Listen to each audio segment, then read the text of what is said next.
I've spent my life chasing whispers.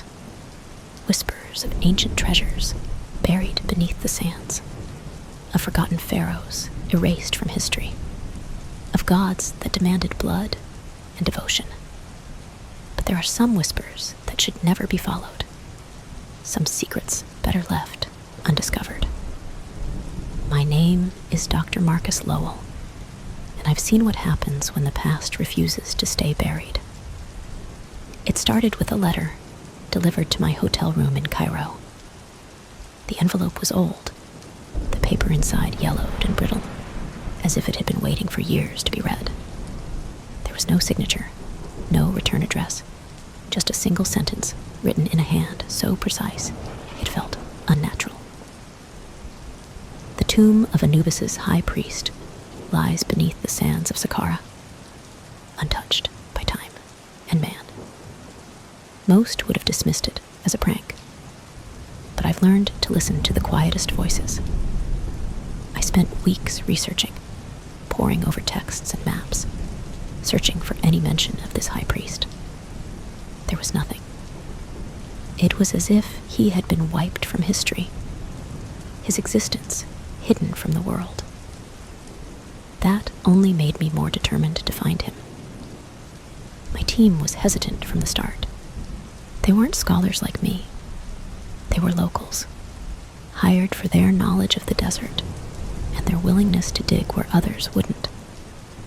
They warned me that some tombs were sealed for a reason, that certain places were cursed. I laughed it off, convinced that they were just superstitious. After all, I'd seen plenty of tombs supposedly cursed, and I was still here. We set out at dawn, the sky a dull pink as the sun crept over the horizon. Saqqara was quiet, as it always is, the ancient necropolis still holding on to its secrets after thousands of years. We trekked far beyond the well-trodden paths, into the dunes where no tourist ventured, where even the Bedouins rarely passed. The sands shifted beneath our feet, as if trying to hide what lay beneath. By midday, we found it. The entrance was little more than a crack in the earth, half buried in sand and rock. There were no carvings, no statues, just a plain stone door etched with symbols I didn't recognize. Symbols of Anubis, yes, but older, more primitive. There were warnings scrawled in ancient hieroglyphs, warnings that any trespasser would face the wrath of Anubis's guardian. The others balked at the sight, muttering prayers under their breath, but I pressed forward.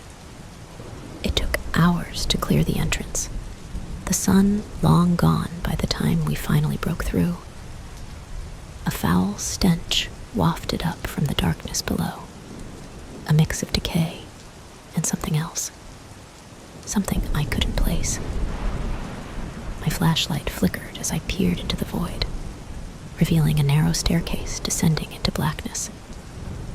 The air was cold, unnaturally so for the desert night, and the walls seemed to close in as we made our way down. The carvings inside were different from anything I'd seen before. They depicted Anubis, but not as the protector of the dead. Here, he was a god of vengeance, his eyes glowing red as he loomed over the souls of the damned. There were other figures, too, jackal-headed creatures, hunched and twisted, their mouths open in eternal snarls. The deeper we went, the more grotesque the images became, until even I began to feel a gnawing unease. At the bottom of the staircase, we found the first chamber. It was small, barely large enough for the 5 of us to stand in, with walls that seemed to press in from all sides. In the center stood a stone altar, stained dark with something that looked too much like blood. On it rested a small idol, a jackal-headed figure with eyes made of red gemstones, its teeth bared in a vicious grin. I reached out to touch it, but the moment my fingers brushed the stone, a low growl echoed through the chamber. It was deep, resonant, coming from somewhere far below. The others froze, their eyes wide with fear.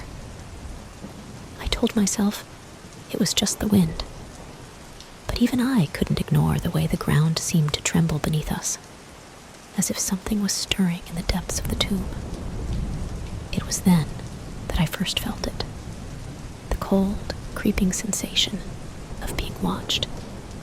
It crawled up my spine, tightening around my chest, making it hard to breathe.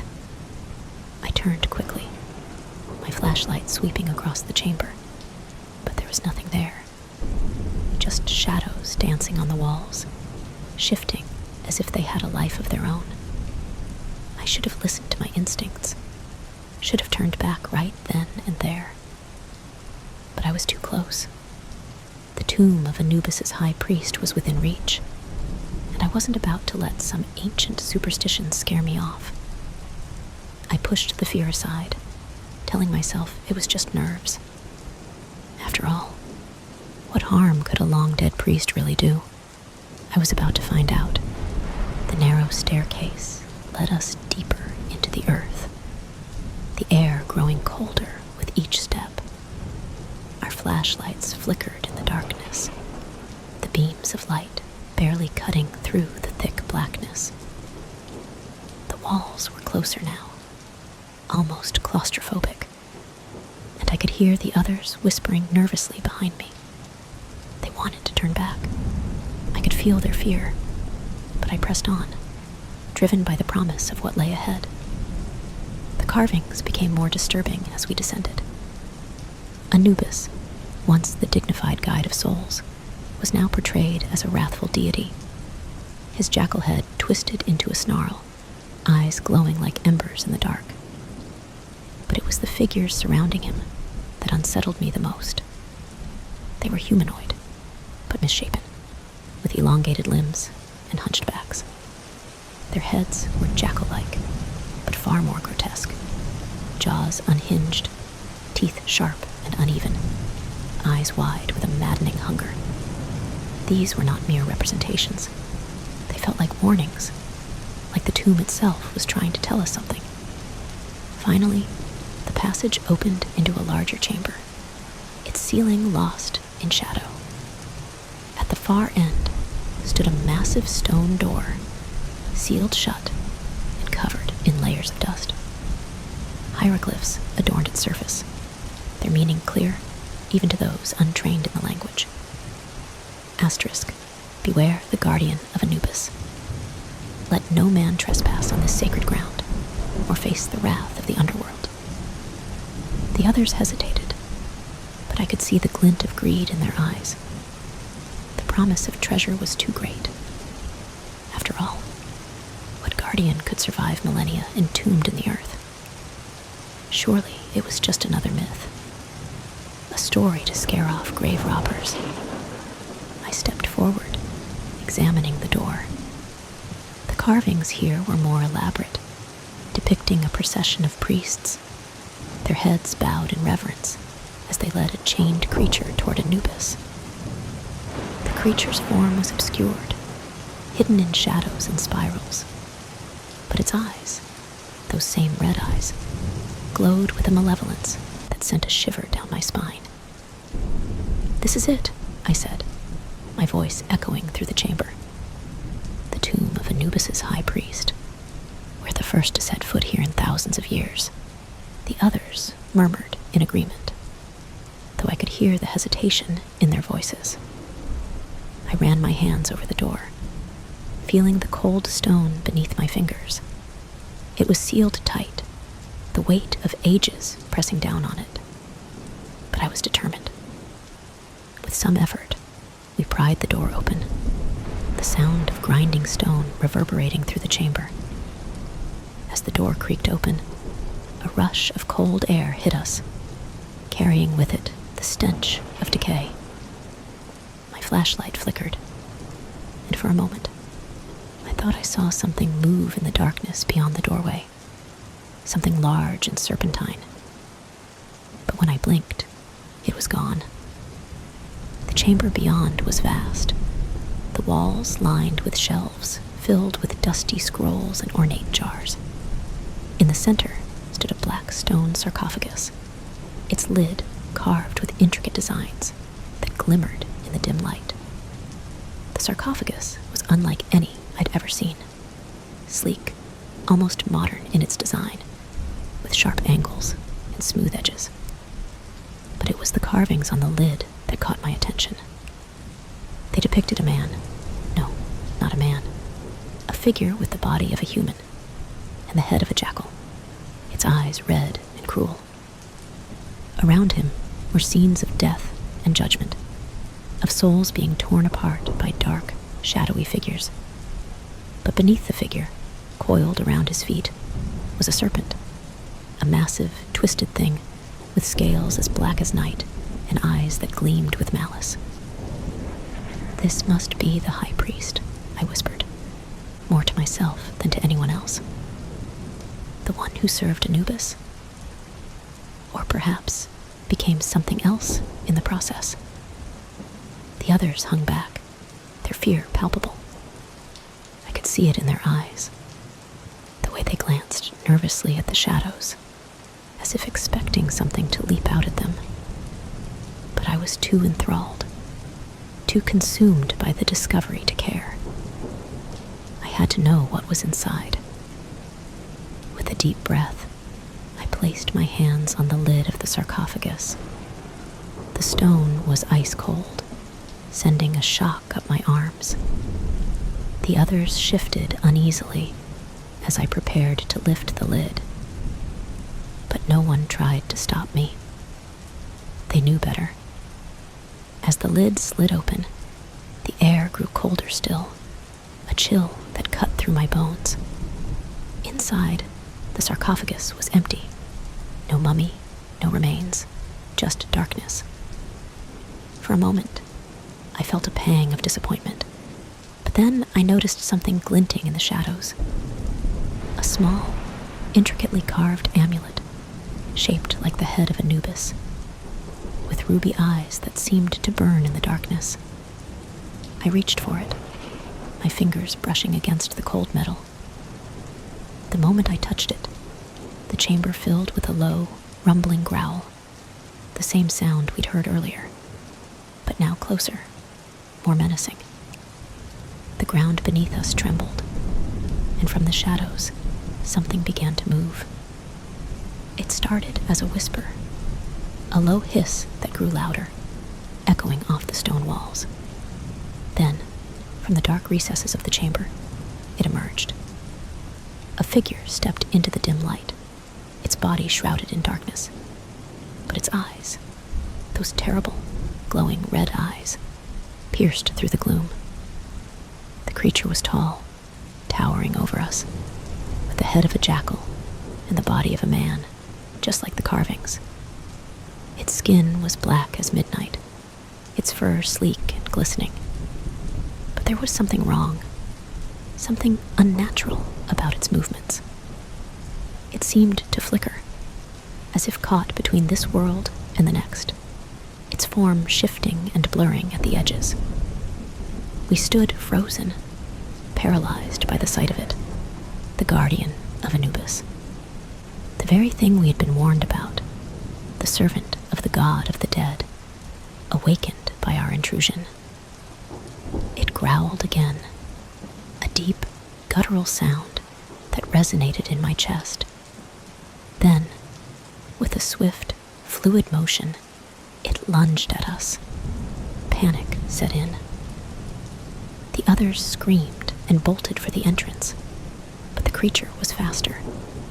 It moved with an inhuman speed, cutting them off before they could even reach the door. I could hear their cries, the sickening sound of claws doing what claws do best, but I couldn't move.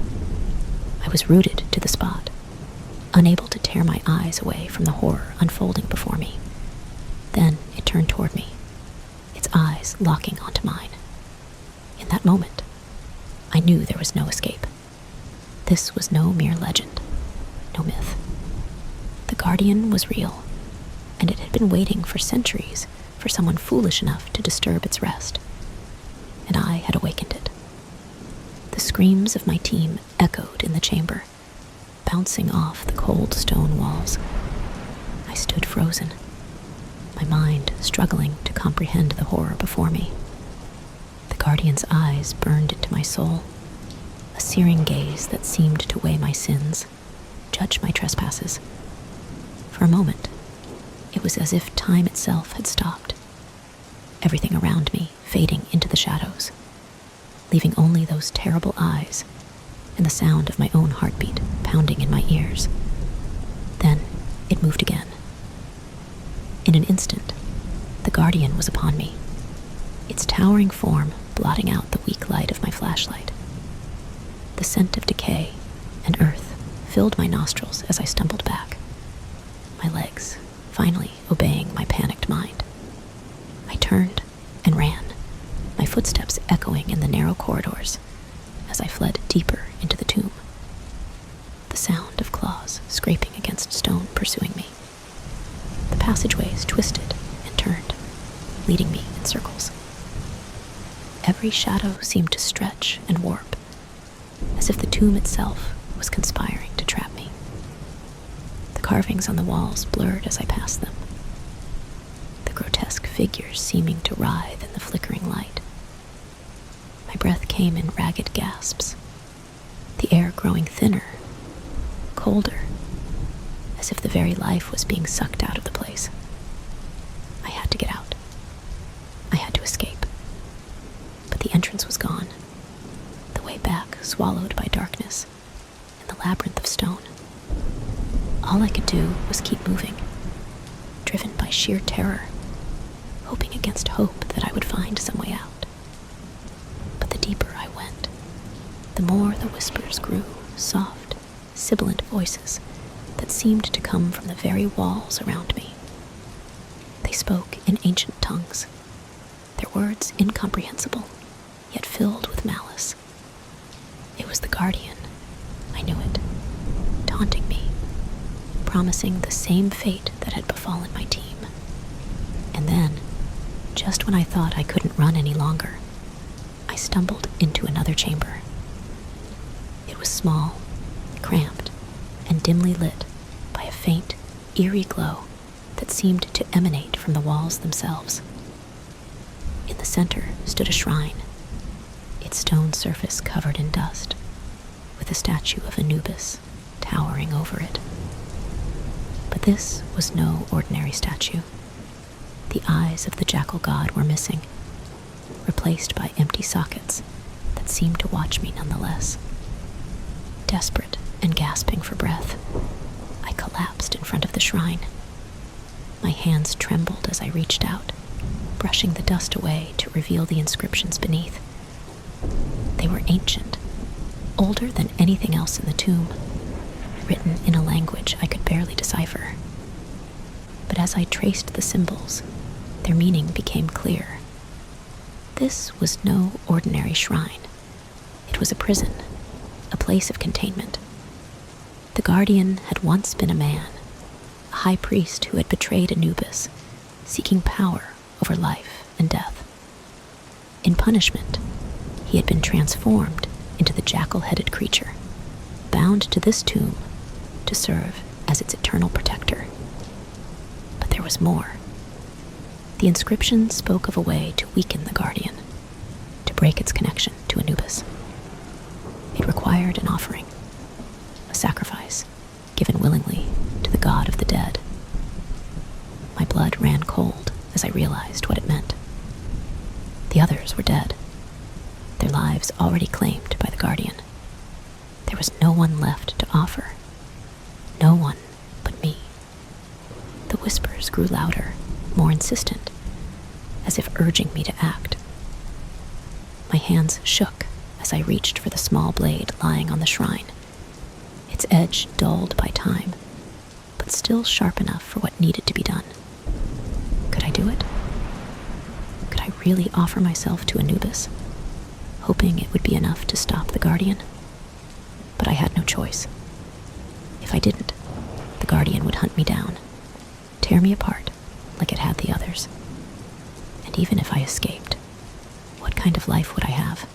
knowing had unleashed this horror upon the world. With trembling hands, I picked up the blade and held it over the shrine. The whispers fell silent, replaced by a heavy, expectant stillness. I took a deep breath, my heart pounding in my chest. The blade hovered over my wrist, my resolve wavering for just a moment. But then the ground shook again, and I heard the guardian's growl, closer now, echoing through the tomb. It was coming for me, relentless, unstoppable. Before I could lose my nerve, I brought the blade down. Pain shot through my arm, white hot and blinding. The inscriptions began to glow faintly, the light intensifying with each drop that fell. The air grew thick, heavy, and I felt a presence, something ancient, powerful, watching from beyond the veil. For a moment, nothing happened. I knelt there, bleeding, waiting for the end. But then, the ground trembled violently, the chamber filling with a deafening roar. The light from the shrine flared, casting long, dark shadows that seemed to move with a life of their own. The roar grew louder, and I knew the guardian was near, ready to strike. But then, as quickly as it had begun, the roaring stopped. The ground settled, the light dimmed, and the oppressive weight in the air lifted. The whispers faded, replaced by a silence that was almost more terrifying. I waited, breathless, expecting the guardian to burst into the chamber at any moment. But it never came. The shrine had accepted my offering, and with it, the connection between the guardian and Anubis was severed, at least, for now. Weak and bleeding, I stumbled to my feet, clutching my wounded arm. I knew I had to get out of the tomb before the guardian recovered, before the curse took hold again.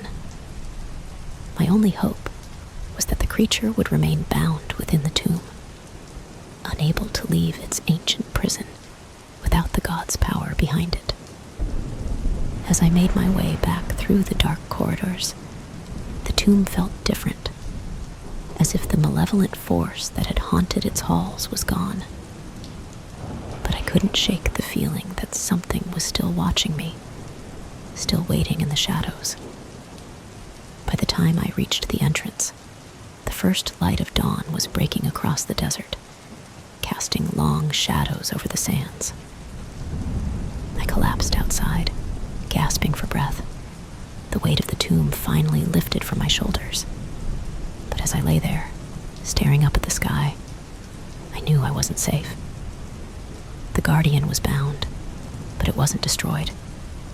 And even as I escaped that cursed place, I could still feel its eyes on me, its presence lurking just beyond the edge of my consciousness.